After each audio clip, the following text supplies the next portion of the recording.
Apellidos y nombres en el chat, por favor.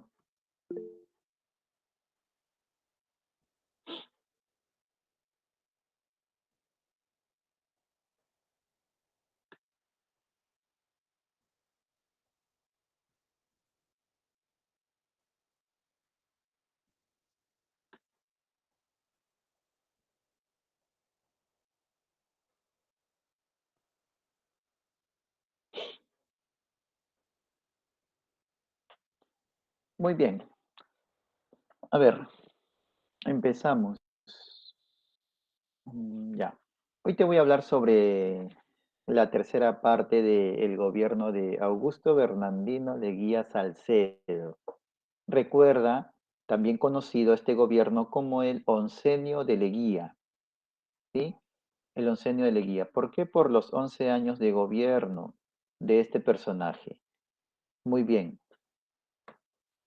Los propósitos de nuestra sesión es explicar pues los tratados internacionales firmados durante el oncenio y su repercusión en la soberanía nacional. Durante el oncenio se firmaron algunos tratados para ir poder pues ya delimitando nuestras fronteras. Y hoy te voy a hablar también sobre el contexto internacional, sobre este punto. También explicar los hechos históricos que cambiaron durante el segundo gobierno de Augusto Bernardino Leguía y aquellos hechos que se mantienen a través del tiempo. Siempre vamos a tener diferentes hechos o acontecimientos a lo largo de nuestra historia. Nuestra historia, pues, no se recuerda que se desarrolla de esta forma. Entonces, en el oncenio hay hechos importantes que yo incluso te he ido narrando en las sesiones anteriores, ¿no? Como por ejemplo la celebración de de los 100 años de la independencia del Perú, ¿sí? Comprender también el tercer propósito, comprender la situación de dependencia económica del Perú en relación al capital norteamericano y las consecuencias en los últimos años del gobierno de Leguía, ¿sí? Muy bien. Bueno, pues son los propósitos de nuestra sesión. Continuamos. Aquí tenemos, a ver, dos imágenes que quiero que por favor me digas qué observas allí en estas dos imágenes. ¿Ah? A ver, ¿qué observas? A ver, dime, ¿qué observarás ahí? ¿Tienes alguna idea? Ya, muy bien, la frontera de Perú y Chile, ya. ¿Qué más observas ahí? A ver, ¿qué más observarás en estas dos imágenes? ¿Ves ahí a Tacna? ¿Ves ahí a territorio de Arica? ¿Ya? Muy bien, excelente, Brisa, al presidente de los Estados Unidos, ¿sí? Presidente de los Estados Unidos, justamente John Calvin Coolidge. Justamente este presidente tuvo que ver en la solución de este problema de Tacna y Arica. Recordemos que Tacna y Arica estaban bajo posesión de ¿qué país? Estaban bajo posesión de Chile. Mira, desde 1883 todavía no se solucionaba el problema de Tacna y Arica. Y muy bien, como bien escribes ahí, ¿no? Fue este personaje, este presidente de los Estados Unidos, Calvin Coolidge, quien soluciona este problema de Tacna y Arica, que lo vamos a ver en el contexto internacional. Sí, muy bien. Vamos a recordar entonces lo referente a lo que ya hemos visto, estas dos primeras partes del Oncenio de Leguía. Por ejemplo, recuerda que el significado del Oncenio de Leguía es justamente poner fin al dominio oligárquico, o sea, poner fin a los gobiernos oligarcas. Por eso es que el Oncenio de Leguía es también conocido como la Patria Nueva. ¿Por qué Patria Nueva? Tienes que tener presente lo siguiente, Patria Nueva, porque Leguía pone fin al gobierno de los oligarcas, queriendo, por otro lado, pues modernizar, ¿no? al Perú modernizar principalmente Lima para que de esta forma pueda atraer al capital norteamericano. ¿Ya? Claro, John, Perú sin oligarcas, claro. Muy bien. Eso era lo que buscaba Leguía, pues con sus nuevas ideas traídas de los Estados Unidos. En el aspecto político, recordemos que Leguía asume el gobierno mediante un golpe de Estado, un 4 de julio, ¿recuerdas? De 1919. Y justamente Leguía tuvo una oposición del Congreso.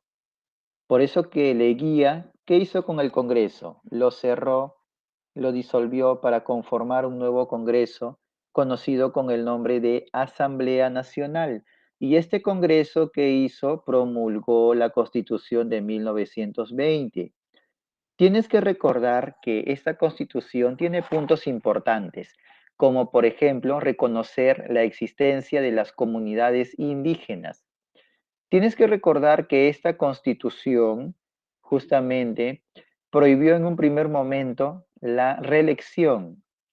Pero ¿qué hizo Leguía? ¿Qué hizo Leguía? ¿Por qué Leguía, digamos, gobernó mucho tiempo? ¿Qué hizo Leguía con esta Constitución? Así en términos sencillos. A ver, dime, ¿qué hizo Leguía? ¿Ah? Leguía, claro, Leguía lo que hizo fue realizar enmiendas constitucionales, para que entiendas cambios. Modificó este artículo que establecía, ¿no? O que prohibía, mejor dicho, la reelección. Lo modificó el año de 1923 y el año de 1927. Muy bien, excelente a cada uno de ustedes por su participación, ¿ya? Por eso es que Leguía pudo gobernar, ¿no? Por muchos años. Ahora, en el aspecto político tienes que recordar justamente la aparición de estos partidos conocidos como partidos de masa, ¿ya? Los partidos de masa. Como por ejemplo, año 1924 tenemos la creación de ¿qué partido?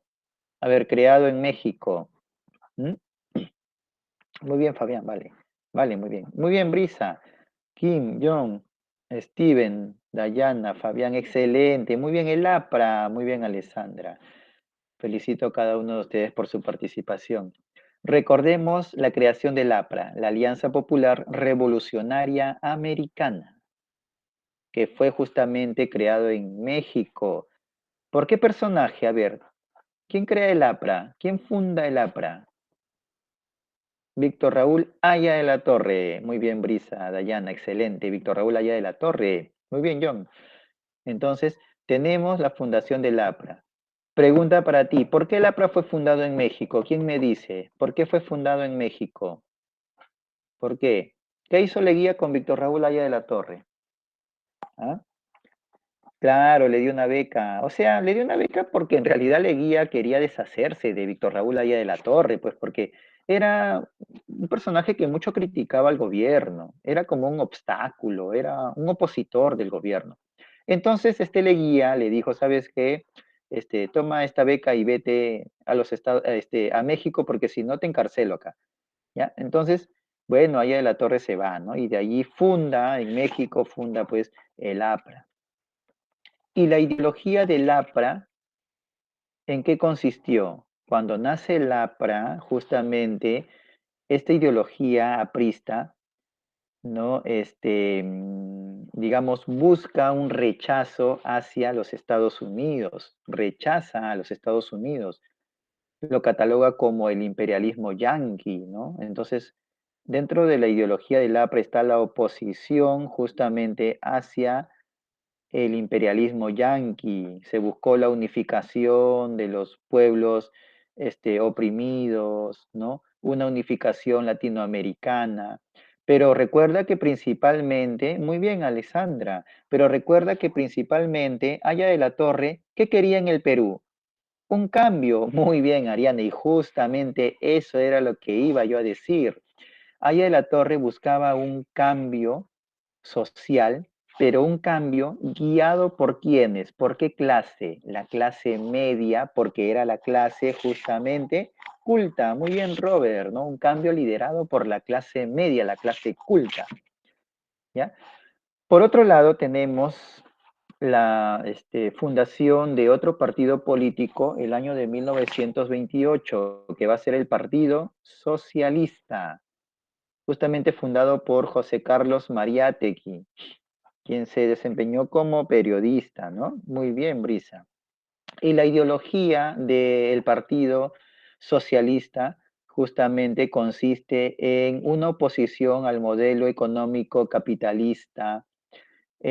También decía que este, mm, habían muchos problemas en la sociedad y que justamente se tendría que realizar un cambio también social. Coincidió con Aya de la Torre en ese aspecto, pero a diferencia de Aya de la Torre, este cambio social, según José Carlos Mariátegui, tendría que ser liderada, muy bien, Ariana, por la clase baja, por ejemplo, los obreros, porque ellos son los que conocen realmente la problemática existente en nuestra sociedad, ¿ya? Y por ahí también José Carlos Mariátegui, por otro lado, funda pues la CGTP, la Confederación General de Trabajadores del Perú, ¿ya? Muy bien, la CGTP. Hasta el día de hoy existe. En el aspecto social también tenemos la promulgación de dos leyes que por cierto no beneficiaron en nada al indio, la ley de conscripción vial y la llamada ley de vagancia. Recuerda, ley de conscripción vial o también conocida como la mita republicana, donde se obligaba a los, a los varones entre 18 y 60 años a la construcción de carreteras, caminos, ¿ya? De manera obligatoria tendrían que trabajar para el Estado por 12 días aproximadamente sin pago alguno. Pero te podías exonerar de estos trabajos si es que pagabas. Pero esto perjudicó al indio porque el indio no tenía dinero para poder exonerarse de este trabajo. ¿Ya? Por eso que la ley de conscripción vial perjudicó mucho al indio. Y tenemos, recuerda, la llamada ley de vagancia, donde muchos gamonales, o sea, hacendados de la región andina, se valieron de la mano de obra de los pobres indios. En el aspecto económico, a ver, ¿qué sucede? Vamos a tener justamente, como bien sabes, una dependencia de los Estados Unidos. El Estado peruano solicitaba préstamos y ¿quién se los brindaba? Estados Unidos. Estados Unidos incluso envió una misión económica acá al Perú, la misión Cumberland. Y con la llegada de la misión Cumberland, Estados Unidos termina justamente, pues, ¿no? Ejerciendo un control sobre nuestras aduanas.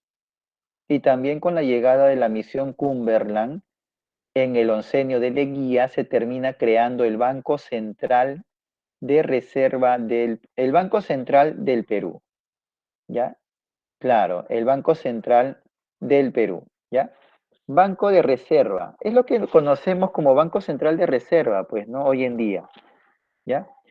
Entonces, todo esto con la llegada de la misión Cumberland aquí al Perú, una misión norteamericana. Entonces, Estados Unidos ejerce un control sobre nuestras aduanas, ¿te das cuenta? ¿Y qué son las aduanas? ¿Tienes idea de lo que son las aduanas? ¿Qué son las aduanas? Las aduanas es una oficina que está pues en el Callao, en el puerto, donde justamente se encarga del cobro de impuestos, impuestos a las exportaciones, importaciones. Entonces, Estados Unidos termina haciéndose cargo de nuestras aduanas, ya claro, la llegada de productos extranjeros. Y como todo era prácticamente procedente de Estados Unidos, por eso es que Estados Unidos también interviene en nuestras aduanas. Sí, muy bien. Pero en el aspecto económico, recuerda que el Perú, si bien es cierto, se prestaba dinero, nuestra deuda externa empieza a incrementarse. Profesor, ¿y por qué el Perú requería de dinero? ¿En qué se utilizaba este dinero?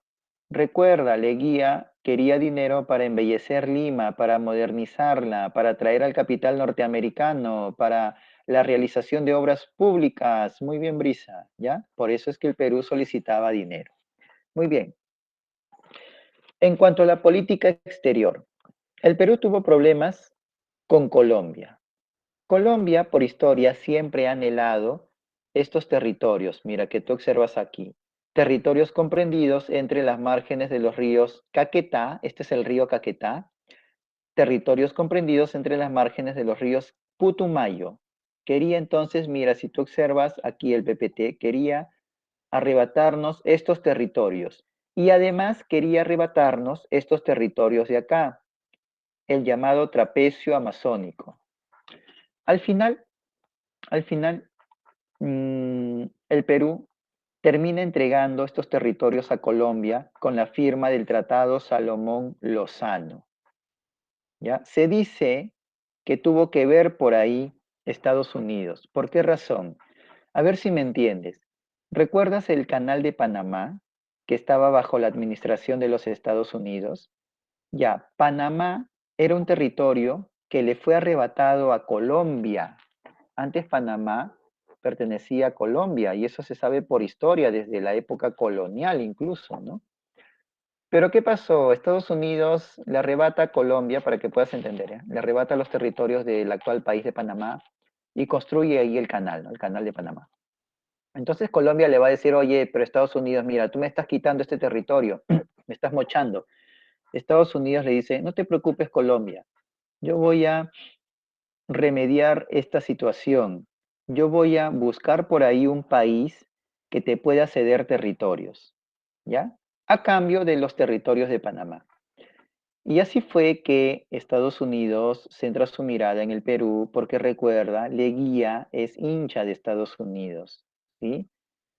Entonces, como habían muy buenas relaciones entre el Perú y Estados Unidos, por ahí el presidente de los Estados Unidos presiona, ¿no? O convence al Perú para que estos territorios comprendidos entre las márgenes de los ríos Caquetá y Putumayo, más el trapecio amazónico, sean cedidos a Colombia.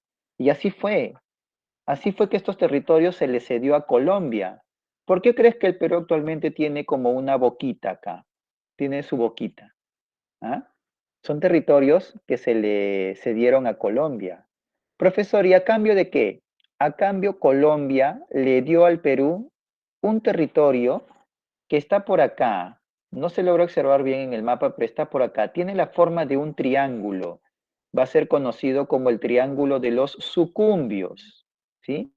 Profesor, ¿quiere decir entonces que el Perú cambió un trapecio por un triángulo? Sí, entregó el trapecio amazónico a cambio del triángulo de los sucumbios, que con el tiempo se lo dimos a Ecuador, ¿ya? Con el tiempo se lo dimos a Ecuador. Entonces, de esta forma se van a seguir, pues, definiendo nuestras fronteras. Con Colombia, Tratado Salomón Lozano, año 1922. Con respecto a Chile, estaba todavía pendiente el problema de Tacna y Arica. Y mira, desde 1883 que se firmó el Tratado de Ancón hasta 1929, ¿cuántos años han pasado?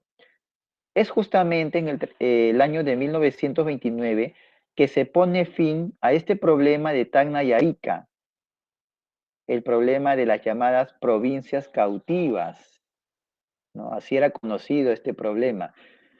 Se soluciona este problema por intervención del presidente de los Estados Unidos, ¿no? Donde, como intermediario, él propone una solución salomónica, por decirlo así. Él dice, ¿sabes qué? Solución salomónica, Tacna para el Perú, Arica para Chile, ¿ya? Y así se llegó a ese acuerdo.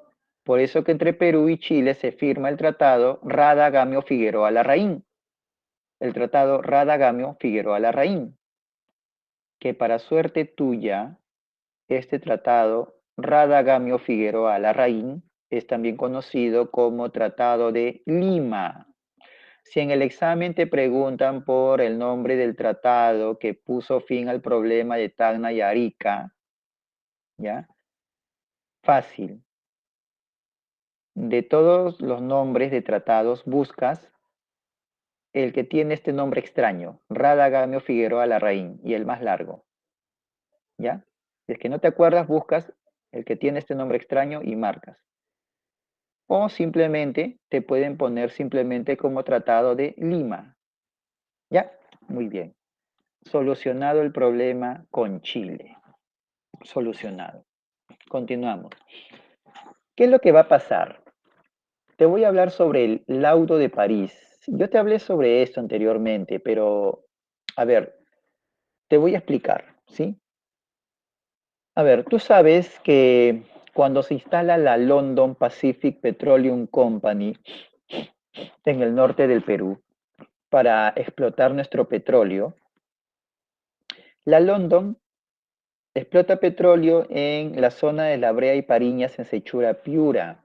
El Estado peruano le había otorgado a la London Pacific Petroleum Company el permiso respectivo para explotar petróleo en un área de 10 pertenencias. Profesor, ¿qué es una pertenencia? Cuando se habla de minería, para hacer referencia al terreno, se utiliza mucho la palabra pertenencia. Una pertenencia, si no me equivoco, es un área que comprende 100 metros por 100 por 100, ¿ya? Entonces, el Estado peruano le había otorgado a la London un área de 10 pertenencias para que explote el petróleo ahí. A cambio, la London Pacific Petroleum Company tendría que pagarle al Estado peruano impuestos. Profesor, ¿cuánto le pagaba por pertenencia? Por pertenencia, la London le pagaba al Perú 30 soles, que era dinero en la época. Le pagaba, mira, por pertenencia 30 soles. O sea, que por estas 10 pertenencias, ¿cuánto dinero pagaba la London como impuesto al Estado peruano? A ver, multiplica 10 por 30, 10 pertenencias, y por cada pertenencia 30 soles, 300 soles de oro, ¿ya? Era el impuesto que pagaba, mira, la London al Estado peruano. Pero, ¿qué sucede? Más o menos por el gobierno de Billingur y de Benavides, el Estado peruano se da cuenta que la London no está explotando petróleo en 10 pertenencias, sino que está explotando petróleo en un área mucho mayor. Entonces el Estado peruano, como empieza a dudar, le dice a la London, oye London, ¿sabes qué? Tú me estás engañando, tú estás explotando petróleo en un área mucho más extensa y me estás pagando solamente impuestos por 10 pertenencias. Entonces, ¿sabes qué, London? Yo, Estado peruano, voy a realizar una nueva remesura, o sea, una nueva medición de toda el área que tú, London, estás explotando el petróleo. La London al principio se negó, no quería, pero al final aceptó, ¿ya? Y mira, ¿qué sucede acá? Sorpresa, cuando se hizo esta nueva remesura, la London Pacific Petroleum Company no solamente estaba explotando el petróleo en 10 pertenencias, sino que estaba explotando en un área de 42.000 pertenencias. Mira, 42.000 pertenencias, sino que solamente le pagaba al Estado peruano 30 soles, equivalente a 30 soles por pertenencia, pero pagaba por 10 pertenencias. O sea que la London le estaba sacando la vuelta al Estado peruano. Entonces, en otras palabras, la London le adeudaba al Estado peruano, pues por mucho tiempo que había dejado de pagar. El Perú le dice, ¿sabes qué, London? Mira, no nos hagamos problemas. Tú estás explotando el petróleo en un área mucho mayor, en un área de 42.000 pertenencias, así que me tienes que reintegrar por, ¿no? De todos estos años que me has pagado impuestos mínimos, me tienes que retribuir, me tienes que reintegrar. La London se negó, pero la London, ¿qué hizo? Con el tiempo vendió sus acciones a una compañía norteamericana. que sería la International Petroleum Company, conocida como la IPC. La IPC ahora sería la compañía, ¿no?, que reemplaza a la London, para que puedas comprender, porque la IPC ha comprado las acciones de la London. Y la IPC seguía beneficiándose con este petróleo peruano. Entonces, ahora el rollo ya no va a ser con la London, sino va a ser entre el Estado peruano y la IPC. ¿No ves que la IPC ha comprado las acciones de la London? Por esa razón, como el problema va a continuar, este problema sería llevado ante una Corte Internacional de Justicia, la Corte Federal de Suiza. ¿Ya? Esta corte tendría que estudiar este problema y con el tiempo emitir un fallo, un veredicto final. ¿Ya? Y tú sabes que todo fallo de una corte internacional se respeta sí o sí. Justamente este fallo fue emitido en el oncenio de Leguía, el año de 1922. Según este fallo, el Perú este fallo va a ser conocido como el laudo de París, porque se emitió este fallo en la ciudad de París. Según este fallo, el Perú tendría que entregarle a la London el suelo y el subsuelo, perdón, a la IPC, el suelo y el subsuelo del territorio peruano en el norte, en la zona de La Brea y Pariñas. Mira, el Perú, según este fallo, tendría que entregarle nuestro suelo y subsuelo a la IPC. También el Perú no le cobraría o no le aumentaría los impuestos a la IPC hasta por lo menos 20, 25 años. Recién allí, pasado 20, 25 años, se va a empezar a negociar. Pero mientras tanto, el Perú no puede subirle los impuestos, ¿ya? Entonces, al final de cuentas, la IPC ya no reembolsó este dinero pues al Estado peruano, ya no. Por eso que el laudo de París va a ser un fallo muy perjudicial para el Estado peruano. Fue muy perjudicial porque se le entregó el suelo y subsuelo a la IPC para que la IPC siga extrayendo nuestro petróleo. La IPC nos pagaba impuestos, sí, pero eran impuestos mínimos, pues 30 soles por pertenencia. ¿Ah? Y encima no se le iba a subir los impuestos hasta por lo menos 25 años.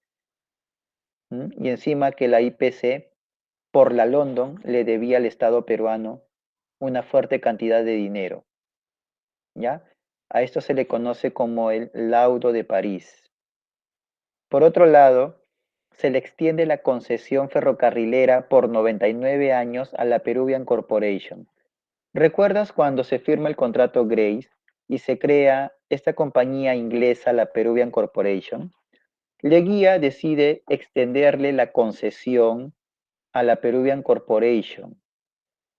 A ver, los ferrocarriles se habían entregado por 66 años, pero Leguía decide extender esta concesión a la Peruvian Corporation por 99 años y posteriormente entrega los ferrocarriles a esta compañía a perpetuidad. Pero ¿por qué, profesor, hizo esto Leguía? ¿Por qué entregó nuestros ferrocarriles a perpetuidad a la Peruvian Corporation? Justamente fue porque se le adeudaba dinero, ¿no?, a los ingleses. Entonces, una forma de poder, digamos, ir cancelando las deudas que tenía el Estado peruano era, pues, ¿no?, entregando los ferrocarriles a los ingleses, ¿sí? Primero por 99 años y posteriormente a perpetuidad. Continuamos. Obras públicas. Tenemos, por ejemplo, la construcción de obras de irrigación en los valles de Chira, de Olmos, Imperial Cañete. ¿Cómo qué tipo de obras? Por ejemplo, la construcción de canales. Yo te dije la semana pasada que Leguía mandó a construir dos canales muy importantes, el de Olmos en el norte y el de Imperial en el sur, justamente para controlar este recurso mediante la llamada ley de aguas. Era una forma de qué? una forma de poder controlar a la oligarquía.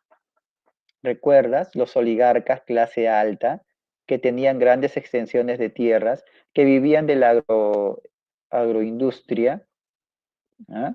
Agroexportación.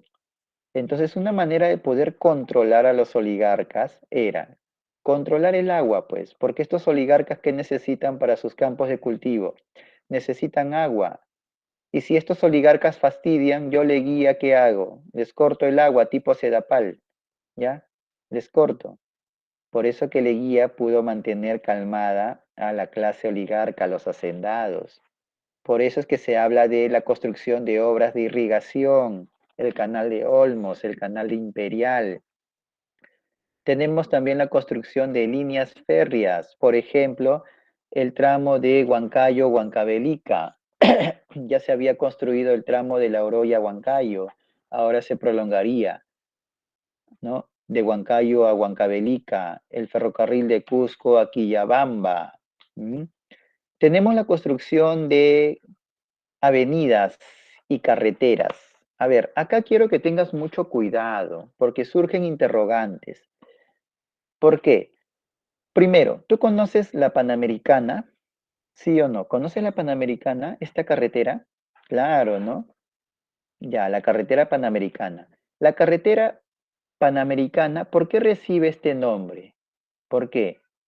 Porque en realidad fue un acuerdo de varios países, ¿ya?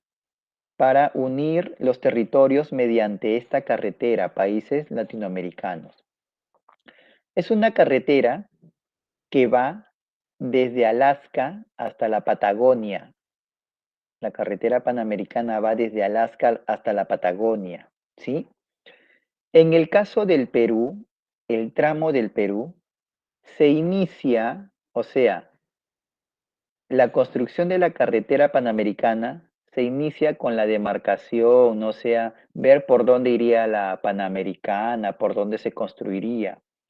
¿Ya? Entonces, justamente, ¿no? El trazado se hace en el gobierno de Leguía, el trazado, pero no se culmina su construcción en el gobierno de Leguía, sino en los gobiernos posteriores, ¿ya? Por ejemplo, se inicia su construcción en 1924 y se culmina en 1934, cuando estaba ya en el gobierno otro presidente.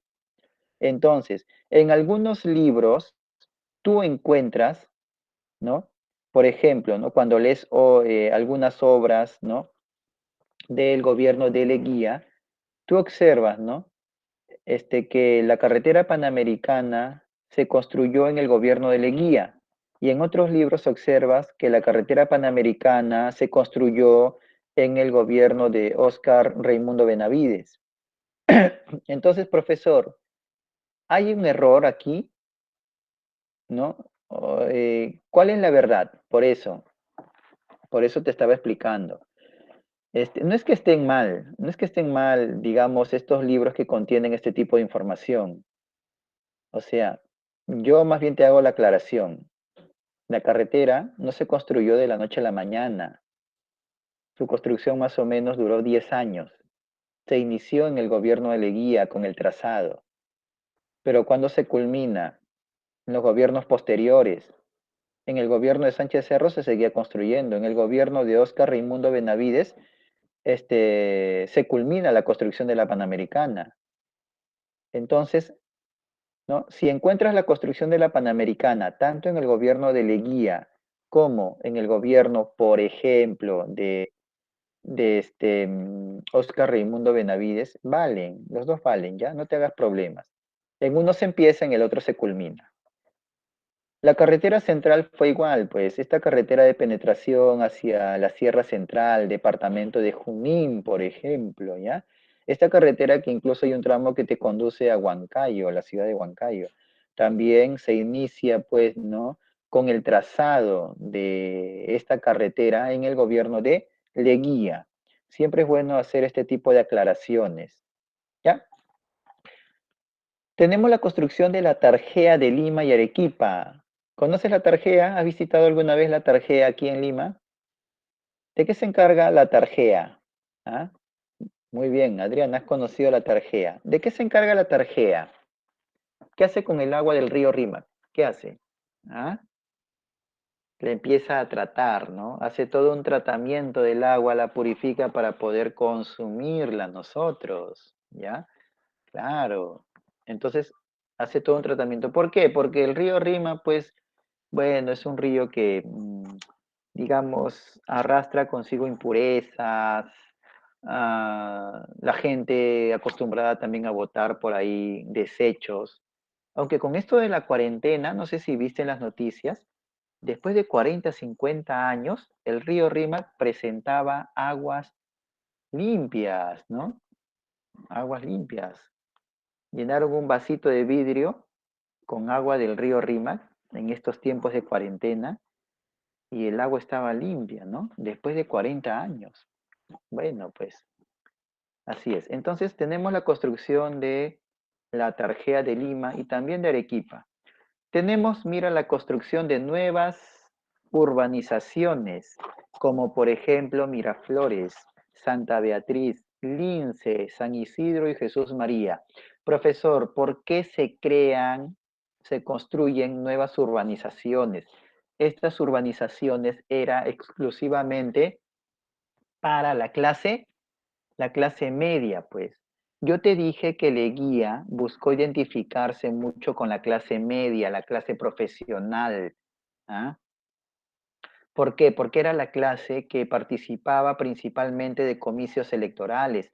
Por eso que a Leguía le convenía tener muy buenas relaciones con la clase media por intereses de por medio, para que lo sigan apoyando. Y Leguía, por eso que no solamente ofreció puestos de trabajo en los diferentes ministerios o alcaldías, sino que mandó a construir estas nuevas urbanizaciones, actualmente distritos, con el propósito de que sean exclusivamente para la clase media, la clase profesional. Y hasta el día de hoy existen, ¿no? Ahí están, ¿no? Entonces tenemos a Miraflores, Santa Beatriz, Lince, San Isidro, Jesús María. ¿Mm? Tenemos, mira, la creación del aeropuerto de Lima Tambo. Profesor, ¿qué? ¿No existía el aeropuerto Jorge Chávez? No, no existía. El aeropuerto Jorge Chávez recién se va a construir en el gobierno de Belaúnde Terry, ¿ya? Entonces no existía. Vamos a tener entonces la creación de un aeropuerto pequeño conocido como el aeropuerto de Lima Tambo. Tenemos la llegada de una misión española que se va a encargar justamente de crear una guardia, la Guardia Civil del Perú, una especie de policía para que puedas entender, ¿ya? Ya no existe el aeropuerto de Limatambo, ¿ya? Donde antes funcionaba este aeropuerto, se construyeron las famosas torres de Limatambo, pues, que son como condominios, ¿sí? Son como condominios. Muy bien, continuamos.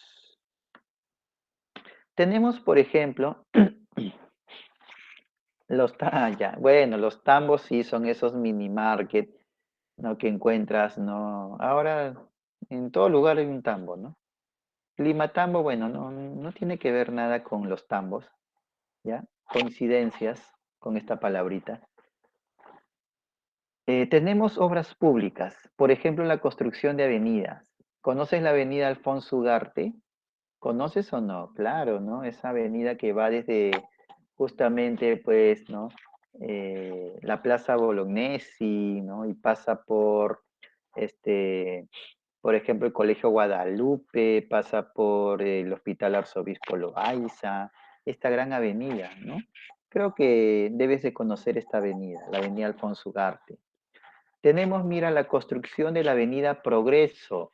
La Avenida Progreso es lo que nosotros hoy en día conocemos como la Avenida Venezuela. Y mira cómo era antiguamente la Avenida Venezuela, mira. ¿Ah? Más o menos en 1920, 1930, ¿no? 40. Mira cómo era la Avenida Venezuela. Si la comparamos hoy en día, esta imagen, ¿no? Con una imagen actual, todos estos territorios están poblados. pero antiguamente la avenida Venezuela se llamaba Avenida Progreso. Tenemos la construcción de la avenida Leguía, actualmente es avenida Arequipa, ¿ya? La avenida Leguía, entonces, mira, que todavía conserva sus arbolitos por ahí, ¿ya? La avenida Leguía, actualmente avenida Arequipa. ¿Conoce la avenida Arequipa o no? ¿Ah? Ahí está, por ejemplo, la Academia Trilce, ¿ya? Ahí está. Tenemos la construcción de la avenida Brasil, mira, Brasil. También se construye la avenida Unión. ¿Conoces la avenida Unión o no? ¿Ah? ¿Conoce la Plaza Unión, donde te deja el Metropolitano, la ruta C? Ya, por ahí está justamente la avenida Unión, que actualmente recibe el nombre de Avenida Argentina, ya, la avenida Argentina, que te conduce pues para la zona del Callao, toda esa zona, ¿ya? ¿No conoces? Tienes que salir de tu casa. Continuamos. Tenemos, por ejemplo, la construcción de Palacio de Gobierno. Profesor, ¿qué pasó con Palacio de Gobierno? Quisieron atentar contra la vida de Leguía, lo quisieron matar. Hubo una explosión en el sótano de Palacio de Gobierno. Se dice que para poder, se puso un explosivo, ¿no? Para poder matar a Leguía.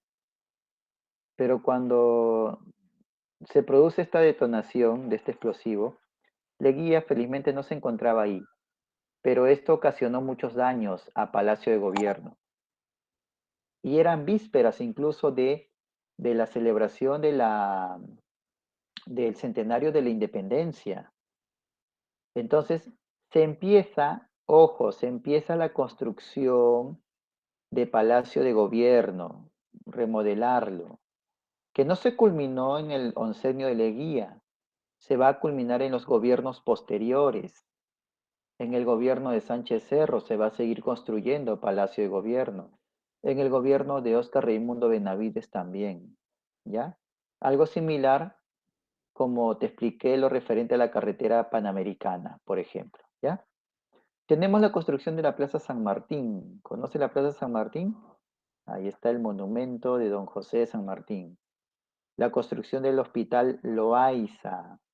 La construcción del Palacio de Justicia en el centro cívico, frente al Hotel Sheraton, Real Plaza, este gran centro comercial, ¿no? Al frente está Palacio de Justicia. En el aspecto económico, sabes que surge una gran crisis económica, el llamado crack del 29, la caída de la bolsa de valores en Estados Unidos, y esto conllevó a una gran crisis económica en el Perú, malestar en la población, escasez de alimentos, encarecimiento del precio de los productos, no había empleo. Era el año de 1929 que se produce esta gran crisis en el Perú producto de la caída de la bolsa de valores en Nueva York, Estados Unidos. Entonces, como ya había malestar en la población, ¿sí? ¿Qué sucede aquí? Como había malestar en la población, eh, toda esta situación se vuelve caótica, ¿ya? Se vuelve caótica. Y justamente, pues,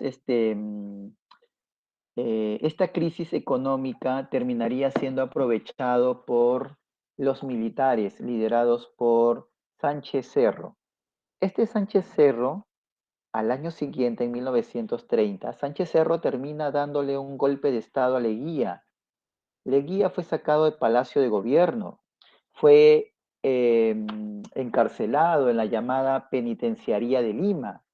La penitenciaría de Lima era una cárcel que antiguamente estaba construida donde hoy en día está el Hotel Sheraton, el centro cívico. Todo ese terreno era antiguamente una cárcel, la penitenciaría de Lima.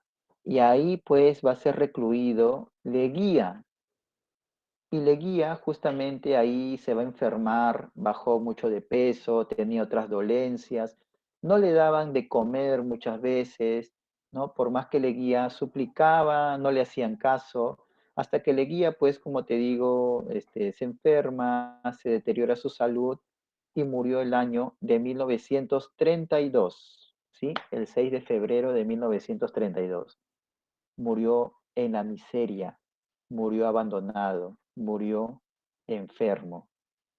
Un presidente que asumió el gobierno con mucha popularidad terminó así de esta forma, ¿ya? Murió en el abandono. Es por eso que con Luis Miguel Sánchez Cerro se da inicio a un nuevo periodo en la historia del Perú que va a ser conocido como el tercer militarismo, ¿ya? El tercer militarismo que lo vamos a ver la próxima semana. Tus actividades de clase, preguntitas que vamos a responder rápidamente. ¿Cómo se solucionó el problema del petróleo con la International Petroleum Company? Con el llamado Laudo de París, un fallo muy lesivo para el Estado peruano. ¿De qué manera los tratados internacionales firmados durante el oncenio impactaron sobre la soberanía nacional? Con la firma de tratados, el Perú va a ir pues definiendo sus fronteras, ya sus fronteras, aunque todavía va a quedar pendiente el problema con Ecuador.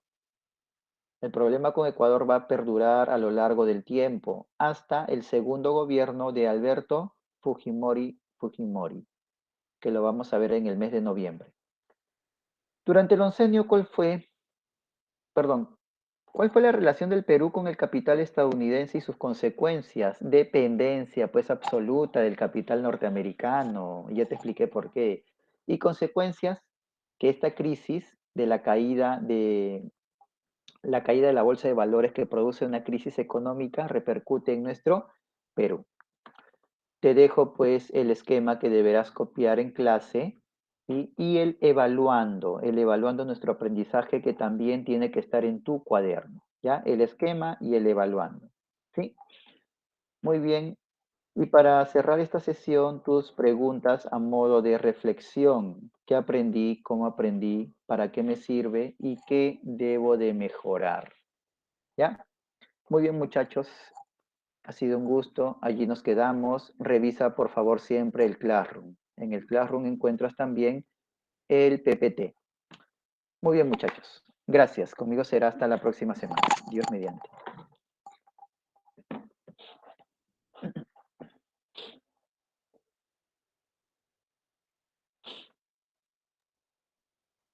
Hasta luego, Valeria. Hasta luego a cada uno de ustedes.